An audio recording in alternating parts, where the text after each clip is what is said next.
When my neighbor knocked at midnight, I was taken by surprise. You won't believe what unfolded. As the clock's hands crept beyond the threshold of midnight, a sudden knock echoed through the stillness. It came softly, not demanding, merely three gentle knocks on the wooden front door that resonated with an unsettling clarity in my tranquil abode. I jolted upright on the couch, my heart racing, grasping the cross-shaded blanket that had enveloped me in a peaceful slumber. My elderly tabby, Mabel, sprang from my lap with a sharp hiss. Surprise visits are always a twist, aren't they? I certainly wasn't anticipating any company. Not at that time. The room lay in darkness, save for the gentle illumination of the lamp nestled in the corner. The street lamp outside emitted a soft, muted glow, illuminating the walkway and reflecting the delicate shimmer of light rain on the pavement. For a brief moment, I paused, my heart pounding more fiercely than I would care to acknowledge, before donning my robe and making my way to the door. As I opened the door, I was met with an unexpected sight. Thomas, my neighbor from 2 houses down, stood there in the stillness of the night. "Apologies," he murmured, his hands buried deep within the pockets of his windbreaker. "I never intended to frighten you." I found myself at a loss, unsure of whom to confide in. His hair clung to his forehead, curling delicately at the tips, while his face bore a weary expression. Exhausted, there was a quality in his voice that compelled me to hesitate before responding. "It's all right," I murmured gently, moving aside. "Step inside." Thomas, a reserved gentleman in his early 60s, had experienced the loss of his wife a few years prior. For years, we had shared friendly words across the fence. Once, he lent a hand in carrying my groceries. During the Christmas season, I presented him with cookies. Yet, we had never taken the time to engage in a genuine conversation. He advanced with a deliberate slowness, as though grappling with the uncertainty of his presence in that moment. His shoes emitted a soft squeak against the polished hardwood as he entered the inviting warmth of my living room. I gestured for him to take a seat, then made my way to the kitchen, where I poured us each a soothing cup of chamomile tea. Upon my return, he occupied the edge of the couch, elbows resting on his knees, gazing into the fireplace, despite the absence of flames. I extended the mug towards him. "What is happening?" He lifted the cup to his lips, savoring the warmth that enveloped his hands, and released a breath as if he had been waiting for this moment for an eternity. "Today," he re-Thomased, "I stumbled upon a forgotten box filled with Margaret's belongings. Images? Correspondence? Recollections? I supposed I believed I was okay, yet this evening it suddenly overwhelmed me. Silence envelopes the space. A profound stillness lingers. I found myself unable to endure another moment in that house. I nodded, allowing the silence to linger without haste. I was familiar with that depth of sorrow. It has been nearly 8 years since my beloved husband, James, departed from this world. The pain subsides, yet it lingers on, never truly fading away. "I'm truly pleased you decided to join me," I re-Thomased after a moment. "At times, the night seems to bear a weight far greater than it ought to." He gazed at me then, his eyes shimmering with a mix of gratitude and something deeper. "Your kindness has always shone through. I apologize for my sudden appearance, Thomas. It appears we share a neighborhood." "That holds significance," I responded, my voice dropping to a whisper. "There is no need to express regret for seeking companionship." We lingered in silence for several moments, a stillness that required no words to bridge the space between us. The gentle ticking of the wall clock harmonizes with the soothing pitter-patter of rain falling outside. Everything appeared to stretch time to its limits. He let out a soft chuckle. I found myself on the verge of turning back not once, but twice during my journey here. I imagined myself as a fool, an elderly figure struggling with a box filled with forgotten memories. "I assured you, you don't appear foolish at all. You appear to be a person who has experienced profound love." He gazed at me once more, this time with a lingering intensity, as if perceiving me not merely as the amiable neighbor from down the street, but as a kindred spirit who truly comprehended, who had endured the flames and emerged on the other side, bearing her own though massive survival. "I didn't intend to unload all of this on you," he re-Thomased, leaning back slightly. You did not. You presented it, I refined it, here I stand. I have no objections. For a fleeting moment, his gaze locked onto mine, and a subtle warmth flickered across his features. It lacked romance, at least for the moment, yet it embodied a profound humanity, a truth that resonated deeply. He lingered for an hour, sharing tales of Margaret, reminiscing about the garden left untended since her passing, reflecting on how swiftly the world continued to turn while his heart remained in a state of pause. As he rose to depart, the rain had ceased its relentless fall. I accompanied him to the door, and we lingered there for a moment that stretched just a bit too long. "Thank you, Clara," he said. "Feel free to come by whenever you wished," I responded. As I shut the door behind him, I found myself leaning against it for a brief moment, my heart feeling a touch lighter than it had moments prior. Uncertainty loomed over the horizon of the coming day, yet a subtle transformation stirred within me. A door creaked ajar, not merely in my dwelling, but within the chambers of my heart. The following morning, I found myself idling by the window, cradling my second cup of coffee, observing the sidewalk where Thomas had strolled home the previous night. The sun had chased away the remnants of the rain, unveiling a world imbued with that invigorating, earthy aroma that forever evokes the essence of spring. To my surprise, he appeared once more sooner than I had anticipated. Perhaps never, in truth. I sensed it was one of those fleeting instances that individuals reveal in times of vulnerability, only to discreetly tuck it away and act as if it never occurred. Yet, just past noon, while I was pruning the unruly rose bushes by my porch, his voice reached my ears. "Good morning, Clara." I glanced over to find him at the edge of my walkway, a small bag from the local bakery in hand, his sheepish half-smile radiating warmth that enveloped me instantly. "Do you have any peace offerings to share?" I inquired with a light-hearted spirit. "Only if you have a fondness for blueberry scones." "Blueberry scones are my absolute favorite," I declared. "Take a seat if you will. I shall procure the tea." We lingered on the back porch beneath the awning, listening to the soft whisper of the wind as it danced through the surrounding trees. He presented me with a scone, delicately wrapped in a napkin, while I filled the same mugs from the previous evening with tea. There was something about that small detail that anchored us in the moment. He confessed, after a few bites, that he wasn't certain he should have come by. I expressed my relief without a moment's pause. He appeared to exhale a breath of relief. Last night, I felt like a stranger in my own skin. It wasn't until I began to speak that I truly understood the depth of my need to share my thoughts. I told him that he was true to himself, the hidden facet that remains unseen by the majority. Thomas reclined in his chair, surrendering to the warmth of the sun as he closed his eyes, his face turned upward in quiet contemplation. I observed him, noting how the light gently caressed his features, how his shoulders appeared to bear a lighter burden than they did the previous night. "Have you ever sensed that the world has continued its relentless march, leaving you behind in its wake?" he inquired, his eyes remaining shut. I responded, "Always." In the wake of James's passing, there were stretches of time when my own voice remained silent, unheard for days on end. As I strolled through the aisles of the grocery store, a curious thought crossed my mind. Did anyone notice my presence, or had I slipped into a realm of invisibility? He slowly opened his eyes and turned his gaze toward me. Precisely that. We lingered in silence for a moment, sipping tea, as the gentle warmth of the early afternoon sun seeped into our very bones. Then he posed a question that took me by surprise. "What motivated you to persist?" I pondered over it. It occurs to me, I have come to the realization that, regardless of whether the world acknowledges my presence, I will remain attuned to its wonders. I have resumed my writing journey. I cultivated a garden. I became a member of a book club, primarily drawn by the allure of the gossip, yet it proved beneficial. "It's the small details, you see." He acknowledged this with a nod, absorbing the information.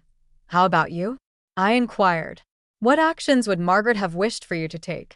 Thomas let out a slow breath, reminiscent of those moments when one is on the brink of voicing thoughts that have long remained unspoken.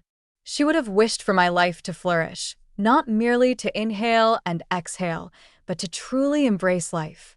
She often re-Thomased that the most tragic fate would be for me to lose that memory. She seemed to possess a unique charm. I re-Thomased she existed. However, do you realize something? He spoke again after a moment's hesitation, his gaze drifting toward the garden. Perhaps she isn't the sole individual who would bring to mind how it is done. The words lingered in the air, fragile and measured, suspended in a moment of quiet tension. I hesitated before responding. My heart fluttered, yet it was a different kind of flutter than the nervous one I felt in my youth. This was truly extraordinary. A touch more tender, rooted, authentic. As the day waned and he departed, I found myself in the garden, my fingers sinking into the rich, dark soil. I nestled tulip bulbs into the earth, reclaiming the space where weeds had once thrived. There was an undeniable sense of optimism in the act of burying those bulbs, a quiet assurance that they would eventually burst forth in vibrant bloom when the moment was just right. And perhaps, just perhaps, I might as well. The subsequent days adopted a new cadence. It lacked the drama of a cinematic transformation, instead revealing itself through gentle, understated changes that heightened my awareness of the here and now. Thomas began to visit more frequently. At times, it involved muffins. At other moments, it was merely to return a book or to tend to the roses, even though my roses had failed to capture any real interest for years. He lingered only briefly, and our conversations rarely ventured into profound territory. At times, we found ourselves enveloped in a serene quietude, observing the birds as they danced through the grass or attuning our ears to the gentle clatter of the aged wind chimes swaying by the porch. Yet, there was a subtle growth, neither swift nor intense. Measured and contemplative, akin to a connection that blossoms not from need, but from a profound understanding. As the evening settled in, following the meal, a well-known knock echoed through the air. 2 brief taps, followed by a moment of silence. I swung the door open, and there he stood once more, a bottle of wine and 2 glasses cradled in his hands. "I thought perhaps we could raise a glass to tulips," he said, a playful grin spreading across his face. I chuckled softly, moving aside to grant him entry. "Only if we raise our glasses to the weeds as well." Today, I gathered an impressive collection of them. He trailed behind me into the kitchen, and we settled at the table, the bottle resting between us. The wine was a local selection, characterized by its lightness and fruity notes. He filled his glass, then raised it high. "To the gardens," he re-Thomased. "To second chances," I added. We raised our glasses in a gentle clink. As the liquid warmed our spirits, the dialogue shifted to profound depths, a familiar pattern whenever he was present. "I never imagined I would encounter someone who truly comprehended," he re-Thomased. "At this juncture in my existence." I echoed the sentiment, saying, "Me neither." I believed I had left all of that in the past. At this moment, I found myself pausing. At this moment, I find myself questioning whether I may have erred. Perhaps there are deeper emotions yet to be experienced, more connections waiting to be unveiled. He extended his hand across the table, his fingers brushing softly against mine. Neither possessive nor hurried, merely a gentle, unwavering warmth. It took me by surprise how perfectly it resonated within me. "I realize this may come across as foolish," he admitted, "but in your presence, I find myself daring to hope once more." The words nestled within me, creating gentle waves upon a tranquil surface. I gazed at our hands, his calloused warmth enveloping mine, and I chose to stay. "It doesn't seem foolish," I murmured gently. "It resonates with sincerity." The atmosphere surrounding us crackled with energy, yet it remained comfortably contained. There existed a tranquil absence of urgency to label the unfolding events, a serene lack of compulsion to articulate their essence. There existed a shared recognition that something profound was emerging gradually, akin to the initial blossom of spring following a prolonged winter. He lingered a bit longer that night. Our conversation skirted around the past, barely grazing its surface, and hardly ventured into the realm of the future. We lingered on the porch beneath a tapestry of stars, a blanket enveloping our laps, as the serenade of crickets filled the air, punctuated by the distant hum of passing cars. As he rose to depart, He hesitated at the threshold. "I'll see you tomorrow," he inquired. "Tomorrow," I murmured, and as I shut the door behind him, I glimpsed my reflection in the hallway mirror. My eyes appeared transformed, radiating a brightness, a vitality I hadn't witnessed in years. It was not merely Thomas. It was the Margaretter in which I was allowing life to seep back, and on a serene Sunday morning, a week later, I discovered myself immersed in the art of baking for the first time in years. Not out of obligation, but driven by desire. The aroma of cinnamon and butter enveloped the house, while sunlight cascaded through the kitchen windows in gentle golden beams, warming the tile floor beneath my feet. Thomas was scheduled to arrive later to assist me in relocating some planters in the backyard. That was the rationale, or so it seemed. It was clear to us that the focus had shifted beyond the planters. While I meticulously arranged the scones on a plate, I took a brief pause, resting against the counter. In the span of mere weeks, everything had shifted, not in monumental, sweeping gestures, but in the subtle nuances of my morning awakenings. A soft murmur resonated within me, a sense of anticipation that had eluded me since the days before James's departure. It wasn't solely about romance, after all. It revolved around the essence of connection, the profound desire to be acknowledged. At approximately 10, I caught the sound of the gate slowly creaking open. Thomas ceased to knock. He strolled around to the backyard, fully aware that I would be there, waiting. I emerged with a plate of scones, and there he stood, already donned in gardening gloves, a grin spreading across his face that brought a smile to mine before he uttered a single word.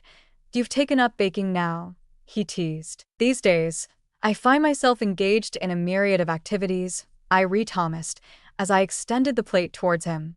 We lingered on the weathered stone bench, nestled beneath the sprawling branches of the ancient maple tree, the planters momentarily slipping from our minds.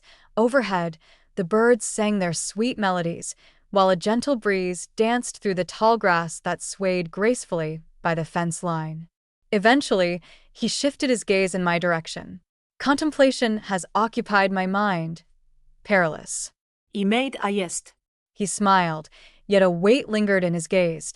"I have no desire to return to the way things once were. The stillness. The facade of being fine when, in truth, I am not." "There's no need to," I said softly. He nodded, yet I find myself reluctant to hasten this process. Whatever this connection is that we share, I truly wish to continue being present. If you would allow me to, I extended my hand and grasped as firmly. I would find that quite agreeable. Numerous. Our lips never met. There was no necessity for that. The moment unfolded with a unique intimacy, calm and inviting, akin to two souls gradually shedding their defenses. That afternoon, we devoted countless hours to nurturing the garden. We carefully repotted the flowers, pruned the unruly hedges, and unearthed roots that had lingered beneath the surface for far too long. It carried a sense of symbolism, as if we were both making room for something fresh to emerge. As the sun sank beneath the horizon, casting the yard in hues of orange and gold, we found ourselves nestled together on the porch swing, savoring iced tea and attuning our ears to the whispers of the wind.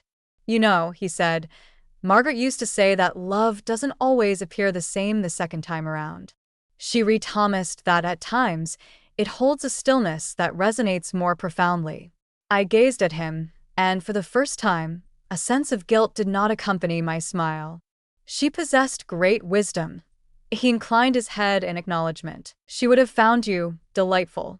I believe I would have found her quite likable as well." As the sky transformed and surrendered to the embrace of dusk, a serene stillness enveloped us. In that tranquil instant, as the world seemed to pause, I sensed a profound calmness take root within me, a feeling I had long been without. Not all wounds had closed, yet a spark had ignited, something genuine. Perhaps, just perhaps, that sufficed.